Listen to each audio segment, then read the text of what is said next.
MP Birla institute for fundamental research গর্বের সঙ্গে ঘোষণা করেছে যে national centre for radio astrophysics Tata institute of fundamental research পুনের ডিস্টিংগুইশড প্রফেসর ও centre director professor Yashwant Gupta 2025 সালের দ্বিবার্ষিকী এমপি বিড়লা স্মারক পুরস্কারের জন্য নির্বাচিত হয়েছে।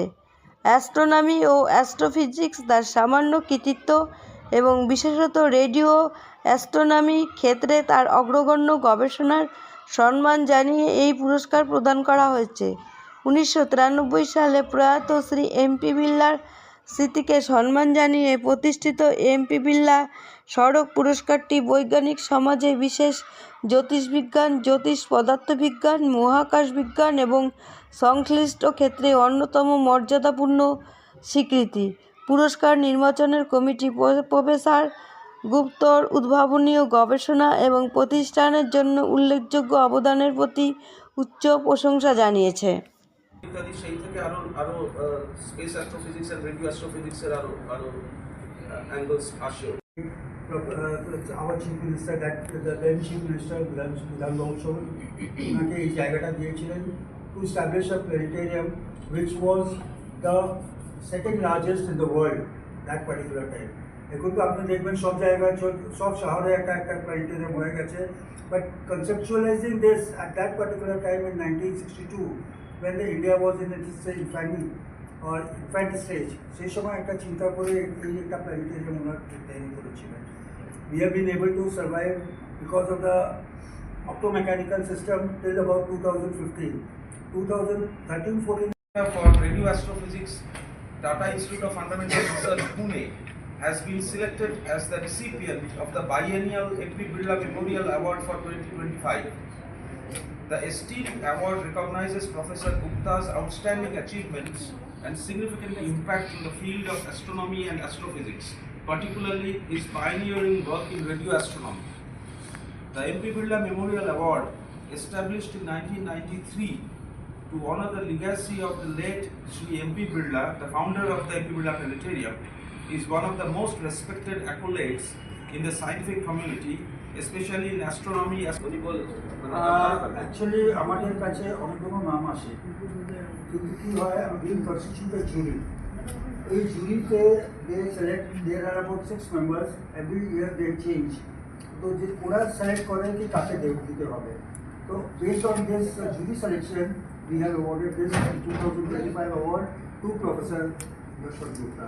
আর দেখুন, ডক্টর এপিজে আব্দুল কালামের জন্য কোনো জুরি দরকার হয়নি, প্রফেসর নার্লিকারের জন্য কোনো জুরি দরকার হয়েছে। দে আর সাচ এস্টাবলিশড নেম, ওদের জন্য কোনো মানে চিন্তা সেকেন্ড থট দেওয়া দরকার হয়নি। তো এখানে অনেকগুলো লোক এখন এসে নিজের পায়ে দাঁড়িয়ে আছে, one of the only planetariums in the world, I would say, which is privately owned and standing on its own feet. যে বিষয়টা নিয়ে আমাদের রাজ্যে এই আপনারা সাংবাদিক বৈঠক করছেন, তো এই সাবজেক্টের ওপর কি কোনো প্রোগ্রাম আপনাদের এখানে তৈরি করা হচ্ছে আলাদা কিছু এই প্ল্যানেটোরিয়ামে দেখানোর জন্য? আপনি বলছেন আমাদের এই অ্যাওয়ার্ড ফাংশনটি, মানে আজকে প্রেস কনফারেন্সটা আমাদের যে সাবজেক্টটা নিয়ে হচ্ছে আর কি, এই প্রফেসর যশবন্ত গুপ্তা, হ্যাঁ, সাবজেক্টটা পালসার নয়।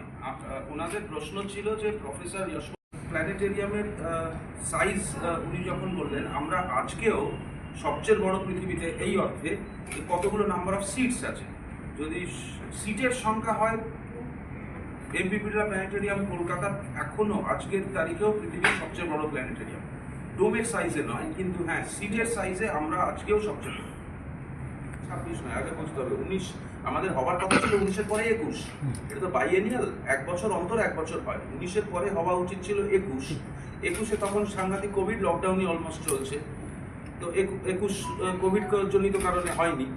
23ও তাই, কোভিড জনিত অন্যান্য কারণে প্ল্যানেটেরিয়াম 23-এ দিয়ে উঠতে পারেনি। তো এই দুটো বছর বাদ দেওয়ার পরে আমরা আবার 25-এ করছি, 25-এ আমরা আবার রিস্টার্ট করছি এবং আশা করি আমরা এটা আবার কন্টিনিউ করে চলতে পারবো। এবং এর আগেও আমরা একটি মিস করেছি, সেটা উনি বলেছেন, সেটা হচ্ছে যখন আমাদের ইনোভেশন চলছিল, প্ল্যানেটেরিয়াম পুরো বন্ধ হচ্ছে, কিছুক্ষণ পর ক্রমাগত এসে চলেছে। এই আসার সিকোয়েন্সটা খুব নিখুঁত, একদম ক্লকওয়ার্ক। পৃথিবীর চারপাশেই ঘুরে না, সে তার নিজের অক্ষের চারপাশে ঘুরছে, সে ঘুরছে তার বহুদূরে তারা একটি, সে তার নিজের অক্ষেই ঘুরছে, কিন্তু তার রেডিও ওয়েভটা আপনার কাছে ইম্পালসেস পৌঁছচ্ছে, আপনার চোখে বা চোখে নয়, আপনার ইনস্ট্রুমেন্ট। তো সুতরাং আপনি তাকে ধরছেন as a pulse emitting stellar object, hence the name pulse. যে আপনাকে আপনাদের এখন জানালেন, that is because of the knowledge of MP Birla institute of fundamental research একটি অ্যাওয়ার্ড 1993 সাল থেকে শুরু করেছিল জ্যোতির্বিজ্ঞান এবং এই ধরনের আরও সাবজেক্টের উপরে যারা ভারতীয় যারা খুব উচ্চস্তরের কাজ করছেন তাদের কাজকে মান্যতা দিয়ে একটি অ্যাওয়ার্ড ইনস্টিটিউট করে। অ্যাওয়ার্ডটির নাম হচ্ছে এমপি বিড়লা মেমোরিয়াল অ্যাওয়ার্ড।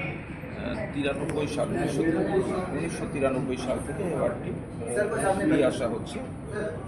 এক বছর অন্তর এক বছর, 93, তারপরে 1995, 1997 এইভাবে অ্যাওয়ার্ডটি দিয়ে আসা হয়েছে। প্রথম অ্যাওয়ার্ড আমরা দিয়েছিলাম প্রফেসর জেবি নার্লিকারকে, বিশ্ববরণ্য বিজ্ঞানী। মাঝখানে দুবার বন্ধ ছিল অ্যাওয়ার্ডটি, যখন একবার প্ল্যানেটেরিয়াম তার নিজের পুরো বড় একটি রিনোভেশন প্রজেক্ট হাতে নিয়েছিল 2015 থেকে 17, প্ল্যানেটেরিয়ামগুলো বন্ধ রেখে এই কাজটি করা হয়েছিল, সেই সময় বন্ধ ছিল, দুটি অ্যাওয়ার্ড হয়নি সেই সময়। এবং তারপরে 2021-এ হওয়ার কথা ছিল হিসেব মতন, কিন্তু সেও তখন আবার কোভিড ইত্যাদি কারণে 21 এবং 23-এ হয়নি। আমরা 2025 এই বছর আবার নতুন করে শুরু করছি এবং 2025-এর 5ই ডিসেম্বর শুক্রবার সেই দিন এই অ্যাওয়ার্ডটি দেওয়া হবে প্রফেসর যশবন্ত গুপ্তা পুনের TIFR-এর NCR national centre for radio অ্যাস্ট্রোফিজিক্সের উনি সেন্টার ডাইরেক্টর এবং ডিস্টিংগুইশড প্রফেসর। সেখানকার প্রফেসর যশবন্ত গুপ্তাকে দেওয়া হবে 5ই December 2025 MP Birla memorial award 2025 সালের। Thank you.